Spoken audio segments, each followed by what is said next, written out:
So it's available now. It's in your inbox, and we also posted a link on our Facebook private page as well. So make sure to check that out. So now, without further ado, I'd like to welcome our president, owner of Century 21 Everest and Century 21 Everest, California, Mr. John Syatt. Good afternoon, sir. It's a good thing my name isn't any longer than it already is. Good to see you, Armani. Good to see everybody. Good to see you. Good to see you. It's been, I think, it's been about a month. So a couple of weeks ago, we had a lot of demand for your part one. Yeah. Of the listing presentation.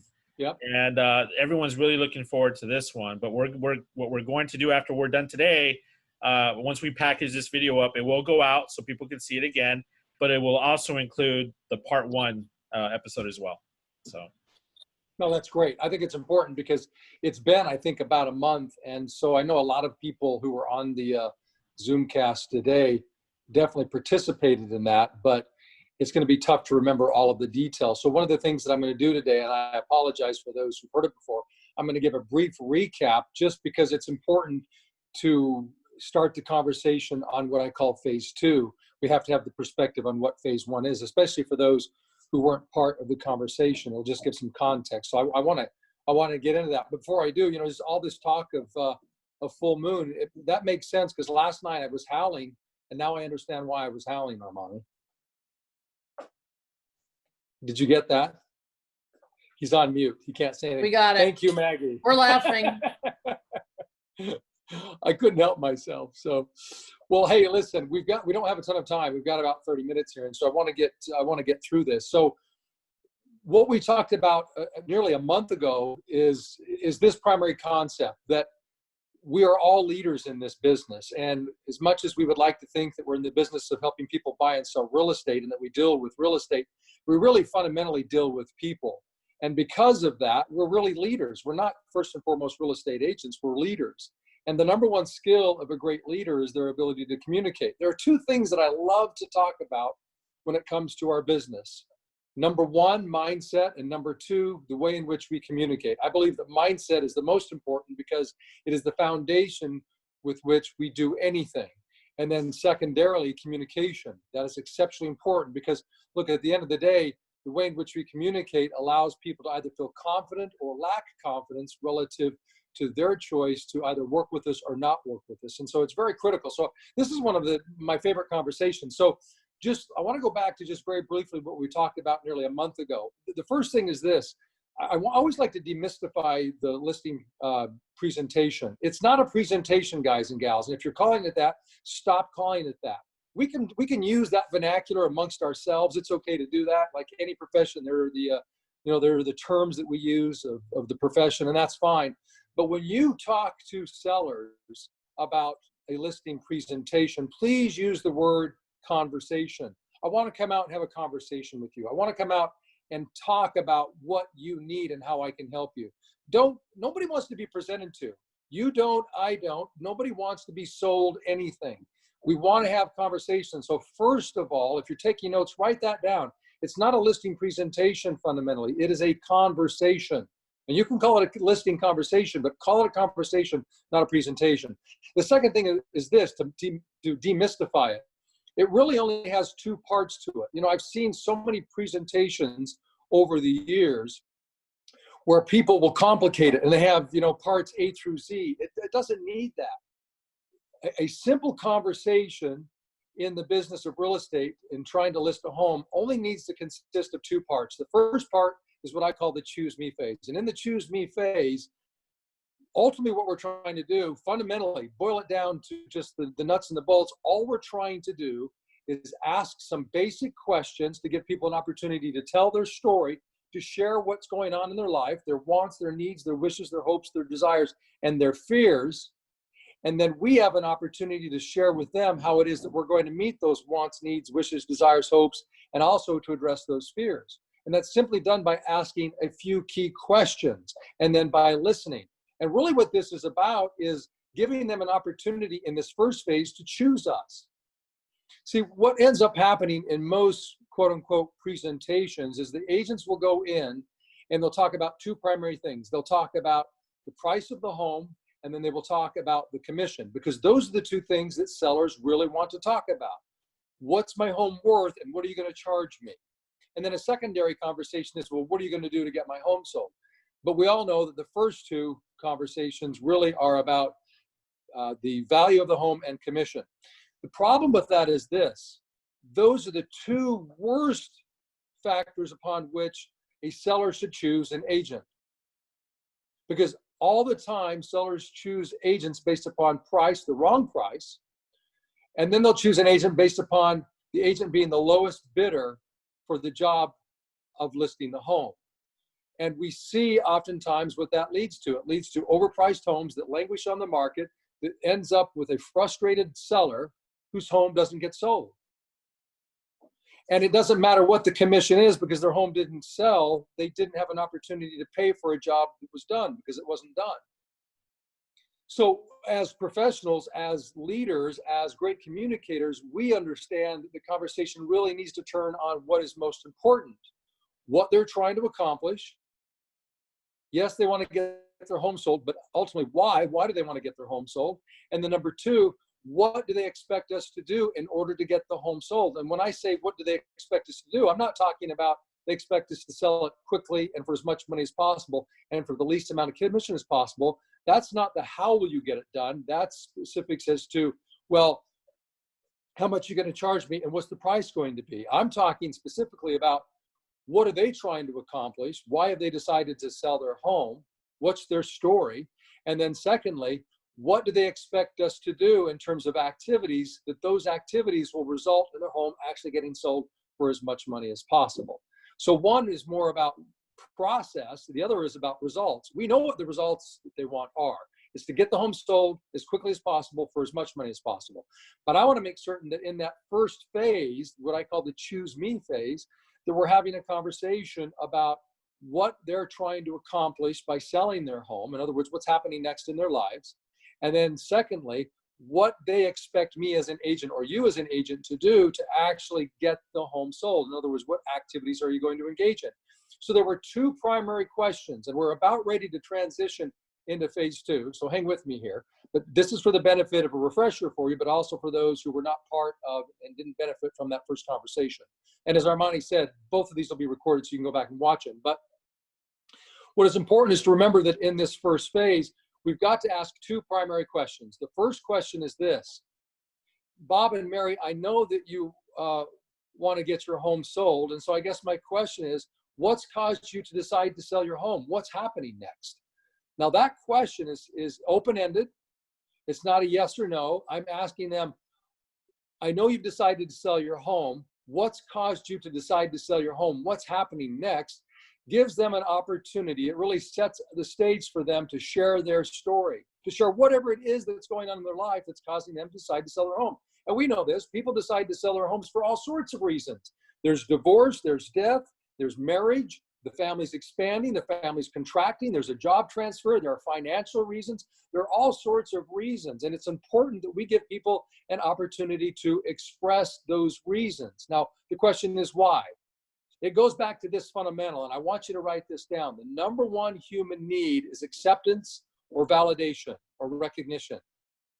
And the best way in which we can validate people, accept people, or recognize people is to ask that question in this conversation and give them an opportunity to share their story. See, when people are given an opportunity to share and they know that you listen by the fact that you nod, you smile when they say something that warrants a smile, or you grimace when they say something that warrants a grimace, that you are in fact communicating, that you're listening to them, it validates them. And I want you to think about that. When you spend time with people who recognize you, validate you, approve of you, how does it make you feel about that person? And of course, the answer is it makes you feel really good. You feel good about them because they listen to you, they validate you. Look, it's the number one human need, and it's a very visceral thing. It's a very animalistic thing. See, in the day of caveman and cavewoman, when we were alienated, in other words, when we were disapproved of and we were pushed away, when we were rejected, when we were not validated, it meant that we were separated from the tribe. And if we're separated from the tribe, it meant, ultimately, it meant that we were going to die. Now, that might not be true today, and the seller's not necessarily going to die because they don't feel validated by you, but their reptilian or their ancient brain, their Cro-Magnon or their Neanderthal brain doesn't understand that. Our brain just simply says, if people reject us, we'll be alienated and we will die.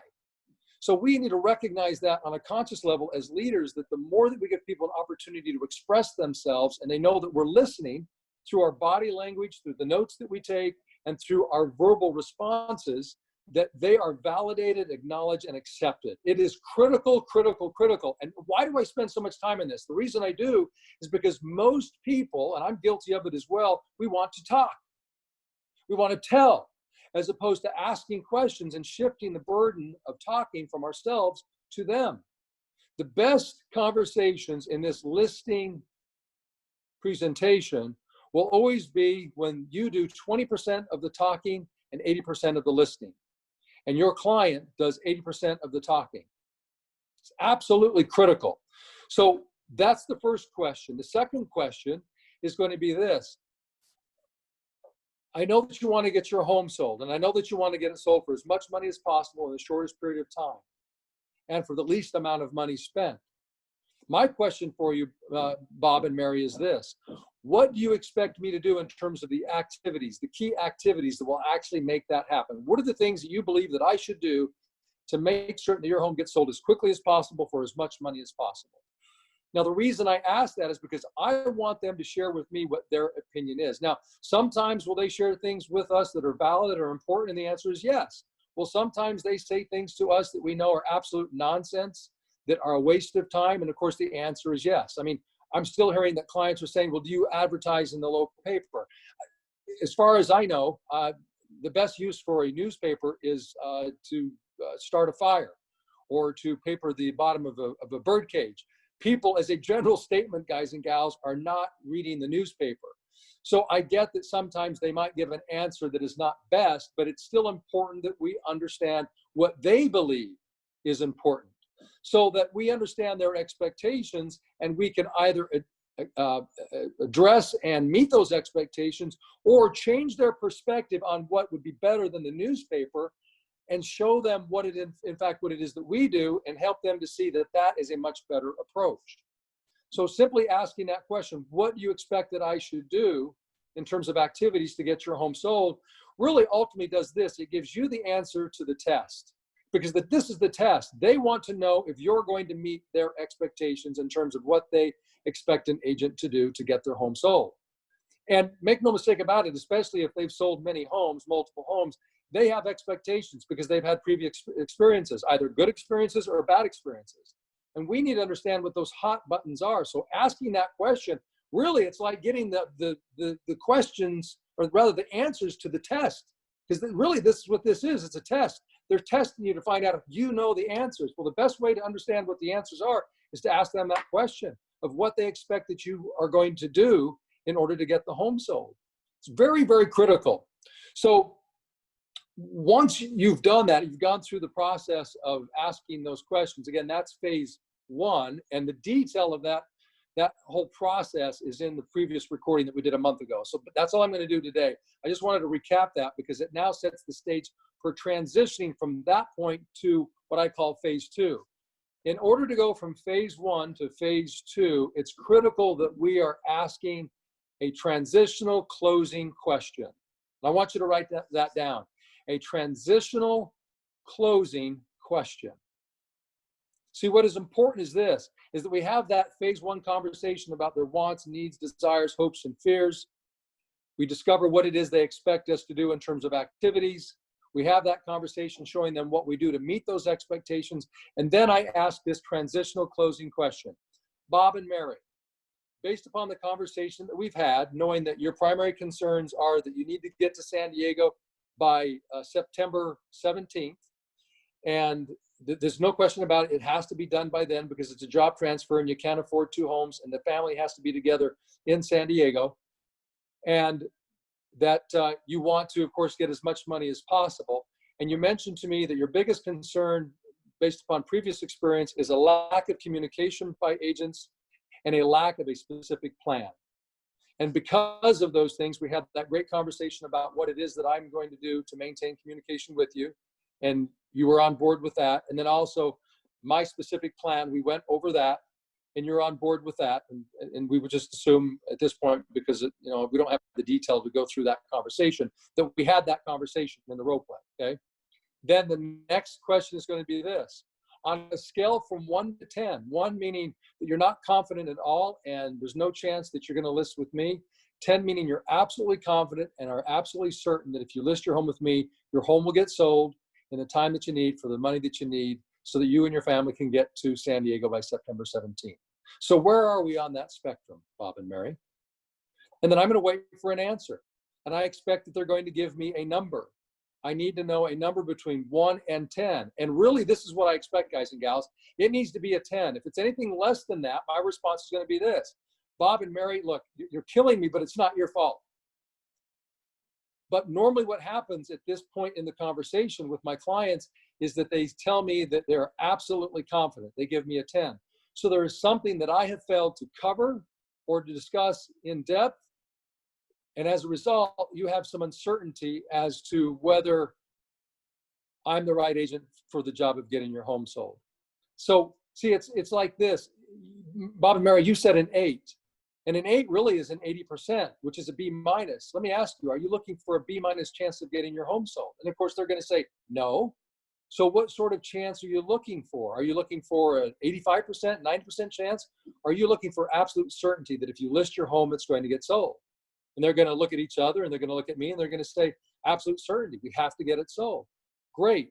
So we're at an 8, we need to be to a 10, we need to find that absolute certainty. What is it that we didn't talk about or didn't clarify enough that's preventing you from saying a 10? And then I'm going to give them an opportunity to raise those issues. Now, sometimes they might say, well, I don't know about the price. What price do you think? I mean, that's really the only issue. And I'm going to say this, I'm going to say, set aside price, because price is important, but price isn't about whether I can sell your home. Price is about what the market's willing to accept. So you and I are going to work together as a team to determine the right price based upon the current market conditions. So setting aside price, how do you feel about my ability to get your home sold? Well, now that you say that, I mean, it's a 10. I mean, it's a 10. We know you can sell our home. We're just curious what the price is. Great. Well, let's get into that conversation. Let's talk about that. And that's the next stage, or in other words, phase 2. So phase 2 is this. It's what I call the MVP stage. M as in Mary, V as in Victor, P as in Paul, MVP. If you remember, phase 1 is choose me. Phase 2 is MVP. What does MVP stand for? MVP stands for the market. So M for market, V for value, and P for paperwork. So market, value, and paperwork. Those are the 3 things that we're going to cover in phase 2. And it should be a relatively quick conversation because the majority of the conversation we've had in phase 1, which is the choose me phase. So phase 2 is going to be marketing, or excuse me, not marketing, market, value, and then the paperwork. So let's talk about number 1, market. What I want to cover in market is this. I want to talk about where the market has been, where the market is today, and where we expect the market's going to go over the next 60 to 90 days. Which means this, the guys and gals, you have to be educated. You have to know, or at least know what the experts are saying about what the market was, what it is today, and where it's going over the next 60 to 90 days. So understanding, for example, the number of homes that are selling on a monthly basis, the number of homes that are not selling on a monthly basis, in other words, that are expiring, the average price per foot, the average sales price for a home in the marketplace, what interest rates look like and the impact that's having, the fact that inventories are at historical lows. All of those things are about the conversation of where the market has been, where it is today, and then talking about also the future, what the experts are saying or what we expect is going to happen over the next 60 to 90 days. And it may be that over this next 60 to 90 days, that it's going to look very much like it does today based upon what we know, and that's okay, but we need to have that conversation. Now, normally what I like to do to broach that conversation is to not start telling. Remember, guys and gals, the best conversations where we have the opportunity to validate, accept, and acknowledge people is to not tell, but rather to start by asking. So what I'm going to do is this. I'm going to say, Bob and Mary, let's talk first of all about the market. Just from your perspective, where do you think the market's been over the last year to 2 years? I want to hear what they have to say. And hopefully their perspective is spot on. If it isn't, then I get the opportunity to educate them on where the market has been. Then I'm going to ask them, well, based upon what you know today, what's your perspective on the market today based upon all these crazy things that are going on? And then I want to give them an opportunity to express themselves, because they may be spot on, or in many cases, as we're finding, they're not. Because they think with the current pandemic that homes aren't selling, it's not a good time to sell, and there are a lot of challenges. The number one challenge that a seller is going to have in today's market is not getting their home sold. It's going to be finding the home that they need to move to. So we need to have those conversations with them, not by telling them, but by asking these important questions. Where do you think the market's been? Where do you think it is today? And what's your opinion on where the market's going to go over the next 60 to 90 days as we work together to get your home sold? I want to know their opinion on those things. And it's not because their opinion is going to be right and yours is wrong. It's because their opinion matters. As far as they're concerned, ultimately, their opinion is most important. They're just simply looking for your opinion to validate their opinions that they already have, or to be educated on what their opinions or expectations should be, so that they can feel confident moving forward with you to accomplish what it is that they want to accomplish. Ultimately, this first portion under phase 2, the MVP stage, is about discovering their perspective. It's about perspective, perspective, perspective. And if there needs to be an adjustment to their perspective, then we get to share with them what others are saying, experts are saying, or what the statistics show by doing an analysis in the marketplace. By then, obviously, moving into what is the second part of this phase, the MVP phase, which is number 2, which is to talk about the value of the home. Guys and gals, I think most of us understand this, that there's a difference between value and price. The value of the home is determined by the market. The market consisting of a collection of individuals called buyers. Buyers determine the value of a home based upon the price that they're willing to offer. And of course, that's impacted by the number of homes that are available versus the number of buyers that are in the market. And today, the good news for a seller is that there are far more buyers than there are homes on the market. But it's important that we understand that the value of the home is determined by the market, and specifically by the buyers, but the price is determined by the sellers. And I love to have that conversation with sellers. I tell them that there's good news and bad news. Let me share with you the good news. The good news is, buyer, Mr. and Mrs. Seller, Bob and Mary, is that ultimately you get to decide the price that you're going to ask for your home. The bad news is that buyers get to determine the value of your home.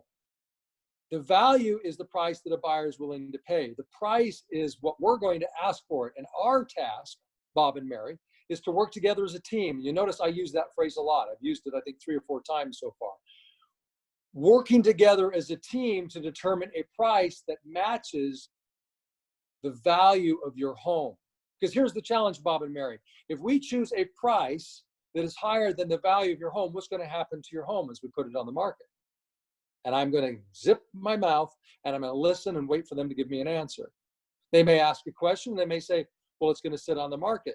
If they ask a question, I'm going to address the question. But if they say it's going to sit on the market, then I'm going to respond by saying, yes. So can you see where it's going to be very important for us that as we work together to determine the price of your home, that we choose a price that is equal to what the market is saying the value of your home is. See, remember what I said. This conversation, this listing conversation, is about asking some very key, well-designed questions that give them an opportunity to speak. I want them to speak because I want to know their wants, their needs, their wishes, their desires, their hopes, their expectations, and whether I need to adjust their expectations based upon reality and what's going on in the marketplace. So I ask those questions. So we're going to work together looking at 3 specific sold comparables. And then what I'm going to do, I'm going to come to the table with some additional information that I normally don't cover unless I need to. If we've got an analytical or a tough situation where it looks like it's difficult to really determine a price on this home based upon the unique nature of the home or a lack of sales in the area, then I'm also going to look at homes that are under contract. And then I'm also going to pull up all the homes that are available for sale in, say, a quarter-mile radius of the home. But I don't normally cover those last two things. The only thing that I normally cover will be the actual sold in the marketplace within the last, preferably no more than 30 days, but if I have to go beyond that, 90 days. And that's what we're going to cover. Now, this is what I normally do, guys and gals. I don't pull up my comparables, the sold comparables, and then begin to tell them about them. What I do is I highlight the pertinent information. I like to highlight the original list price, the final sales price, the address of the home, the number of bedrooms, the number of baths, and then anything else that's pertinent, maybe the garage, and then if there are some remarks that talk about remodel, anything that may be pertinent that will absolutely affect value that I want them to see, I'm going to highlight that. And then what I do is I just turn it so that they can see it across from the table, and I will ask them to acknowledge some of those things. So, Bob and Mary, can you see this home? Yeah, that one. Yeah, that was the one over on Primrose Lane. Yeah, we remember that one. I think it was the Johnsons who lived in that home. Yes, in fact, it was the Johnsons. And do you see what they listed it for? Yeah. That's why we're thinking that we want to ask $800,000 for our home, because we knew that they had asked $800,000 for theirs. And can you see the price that it actually sold at? Oh, that's interesting. It sold at $782,000. So they listed it at $800,000, but it sold at $782,000. See, what I want to do is I want them to acknowledge this, and I want the words to come out of their mouths rather than out of mine. And the reason for that is this. Think about it. Things that we say hold more sway or more valid than what we hear other people say, especially in this situation. Because who does the seller think knows more about their home and understands the value of their home more than anybody else? And of course, the answer is they do, that they are the ones who know best what the value of their home is. So it's important that we're asking these questions, giving them an opportunity to verbalize what they're seeing in what is highlighted on these sheets. Hopefully that makes sense. So I'm going to go through 1, 2, 3 comparables with all of that information highlighted, giving them an opportunity to see it, to verbalize it, to acknowledge it. And then I'm going to ask this question. Based upon what we've seen here, what price do you feel we should choose to create value in the eyes of a buyer and get someone to decide to buy your home versus the competition? And then I'm just simply going to, again, zip it, and I'm going to listen to what they have to say. And hopefully they give the right answer, because what I presented to them has guided them through what should be an obvious and easy answer to the list price of their home. Now, if they give the right answer, great. If they don't, then I'm going to simply ask them how they came up with that number. So share with me, based upon what we covered here, what are your thoughts on that? What's causing you to decide to say a price higher than what we're seeing here? And then we're going to give them an opportunity to say why. And they may say, well, we've done this to the home, or we need to because of our circumstances. And then we're going to work through those observations or objections. We're not going to role play that today, because let me share this with you, guys and gals. The single most important thing that we can do to overcome objections is to avoid getting them in the first place. And the best way to avoid getting objections in this conversation is to have a phenomenal conversation with these people in phase 1, where they absolutely are confident in saying, on a scale from 1 to 10, they believe by listing with you that you're going to get their home sold in the time that they want and get their family moved on to the next phase of their lives. See, when they feel that confident, when they feel that safe and secure, when they know you're going to meet their expectations about process, protocol, and end result, it's more likely that they're going to follow your lead in phase 2 when it comes to choosing a price and signing a contract that has a commission already printed on it of 6%. It's so interesting that over the last 4 years that I have sat down and worked with many of you, asking the question, what is the standard commission? And the answer has been, well, it's 5%. And my response is, no, there is no standard commission. In fact, the federal government in the state of California says there is no standard commission. That if you're saying standard commission, that's actually illegal. It's a violation of the Sherman Antitrust Act. There is no standard commission. There's only the commission that you charge. So the question that I have for you is, why do you charge 5% or less than 5%? Why aren't you charging 6%? And usually it has to do with the fact that we don't feel we've built up enough value in this conversation to ask for it. And so I know this from my own personal experience, having done it myself and transitioning in my own business to helping hundreds of agents over the years, including agents in California, from asking 5% to asking 6%, and even sometimes asking 7%. There are some of your peers in this company who have asked for a 7% commission and have gotten it because they are executing on this conversation with this outline that I have presented to you. So the thing that I would challenge you to do is to go back and watch phase 1, that conversation from a month ago, to relook at what we've done today and create an outline that is really solid on this conversation and practice it and practice it and practice it and practice it.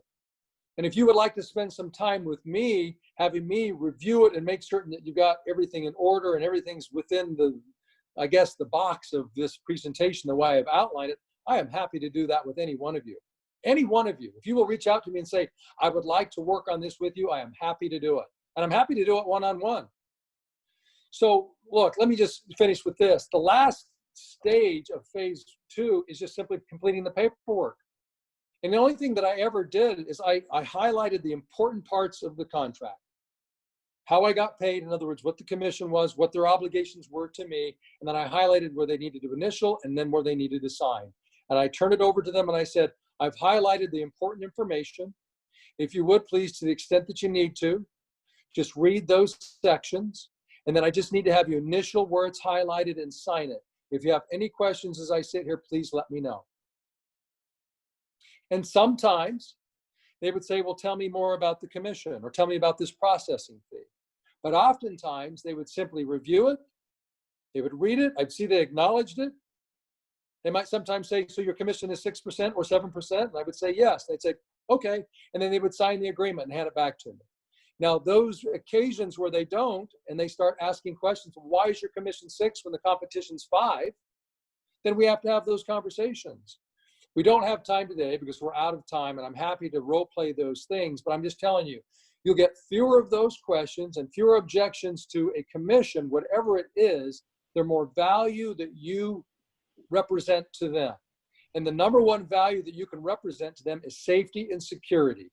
And greater safety and security is going to be provided to them, the more confidence that they have in you. So in that first phase, anything that you can do to build that connection and that rapport, that sense of likability, trust, and respect will build the value along with the conversation about what their expectations are and sharing with them how you're going to meet their expectations.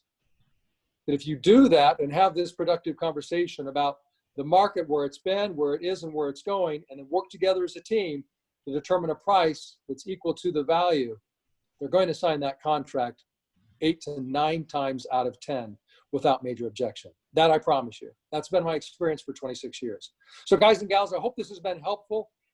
If you have further questions or want assistance, please reach out to me. I'm happy to answer questions, but please go back, watch the first recording about phase 1, and then watch this one and put together an outline, refine your approach.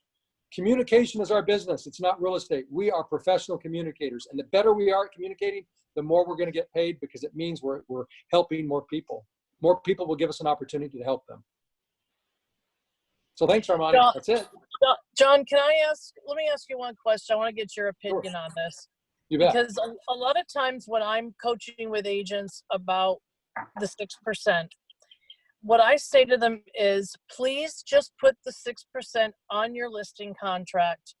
The Yes. number of sellers that will actually debate it or argue it with you are far less than what you think. If you've done your presentation properly and assuming they like you, why wouldn't they? They're just going to sign it. And I know agents have resisted that. I think they're so nervous about the conversation. But most of them, when they come back to me, they say, yeah, you were right. I just put it on and they signed it. Charlene, you are so right. Look, guys and gals, Determine what your top commission is.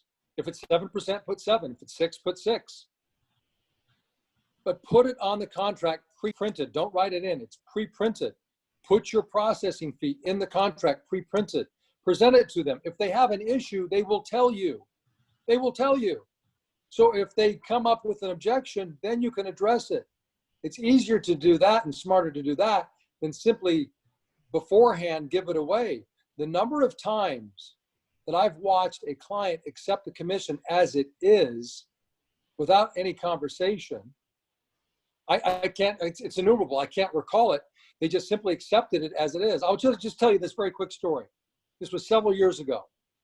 It was a coaching client, not of mine, but one of the managers in the Utah operation. Brand new agent, brand new, never sold a home before, never listed a home. The agent sat down with one of the managers in Utah and said, I need your help here filling out the listing agreement. He said, okay, great. They went through the contract and filled it out. When they got to the commission, the agent said, well, what should I put there? And just in a very flippant way, just kind of jokingly, the manager said, I don't know, put 10%. He was kidding. Well, the agent went and presented to the sellers. In the contract, the agent had pre-printed 10%. The agent came back excited that they got the listing. And the manager said, great. And what commission did you guys agree upon? The agent said, well, what do you mean? I just put the 10% like you said. And the manager looked at him like, are you kidding me? You actually put 10%? And he said, well, yeah, that's what you said. And he said, they signed it? And he said, yeah, they didn't even ask about it. They saw it, they signed it. I had an initial next to it, and they accepted it. Now, look, I'm not telling you to ask 10%. That's not what I'm saying. But here's the thing. So many of us have set the expectation with ourselves that people are going to expect that it is less than what we want, that they're going to ask for 5% or 4.5% or 4%. It doesn't mean that they're going to. Put it in there. But some of you might be saying, well, wait a minute. I get a lot of people who ask me to discount my commission. I get it. So force them to have that conversation based upon a higher standard set than the standard set by your competition. See, if your competition is going in at 5 or 4.5%, you shouldn't be matching them there. Start at 6% and work down from there. You are a better agent, and they'll have a better chance of getting their home sold for more money and less time working with you than the competition. And if you don't believe that, then you should probably refer them to that other agent. Probably enough said on that. That's it. Thank you. That's it. That's all you get for a quarter, Amani. You bet, Charlene. That's a great. You know what question. I was thinking when you were talking? Everything. Yeah, we're gonna, okay, that's fine. And I'm gonna give you more. Yes. Oh, we still gotta move. There you go. All right. The thing that crossed my mind is, as realtors, especially in our Everest team, we try so hard to learn all of the tools, all of the marketing techniques, everything, yes, to get ourselves to the opportunity to sit across from someone and talk about what you just spoke about. And yes. if we don't, it's basically hitting us in the face right now. If we don't concentrate on this moment, everything else that you did before does not matter. Doesn't matter. Doesn't matter. It was a waste of time. And it's very discouraging because you do all that work and then you sit down and then it all falls apart and it was for naught.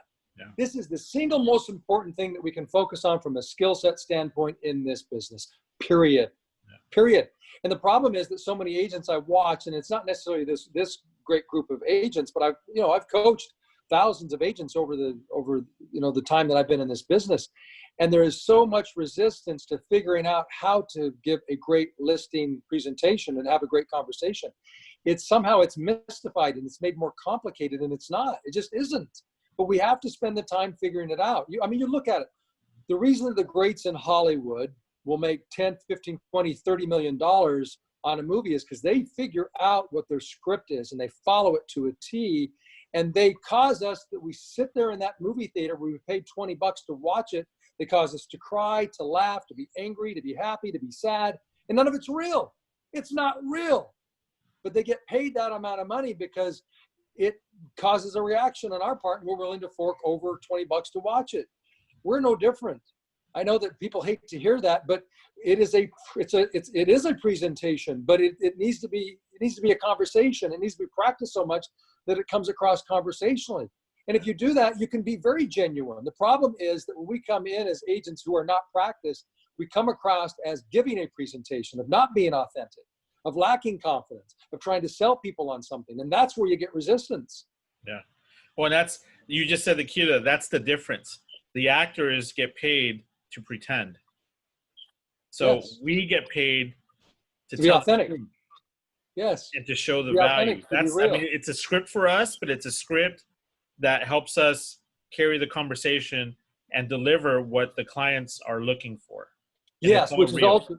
yes, and ultimately what they're looking for is to be confident, to Yeah. not be afraid, to not be scared, to know that the decision that they're going to take, that whatever agent they choose, that was the right decision. That's our responsibility.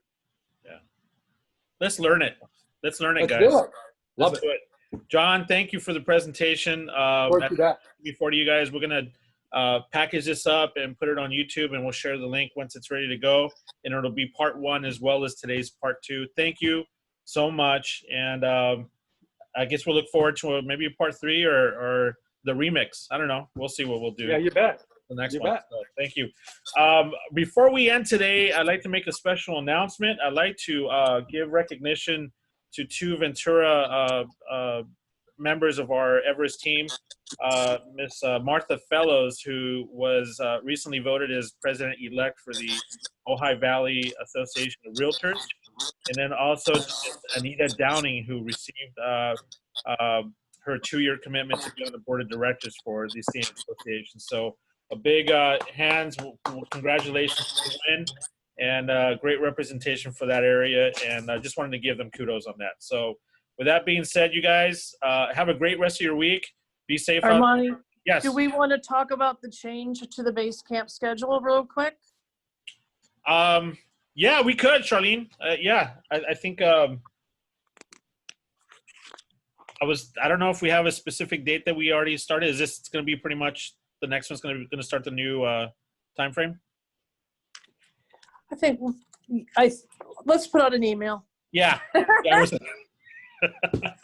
Anyways, let's just say to everyone, we got some good stuff coming along. We're going to be expanding, and we're going to be localizing at the same moment. So it's going to be a lot of fun, and we'll look out for the formal announcement, but we just gave you a little sneak peek of what's coming. So we'll leave it there. Cool. Thanks, everybody. Have a great rest of the week. Thank you, Charlene. Thank you, everyone. You guys have a great week. Take care. Bye-bye.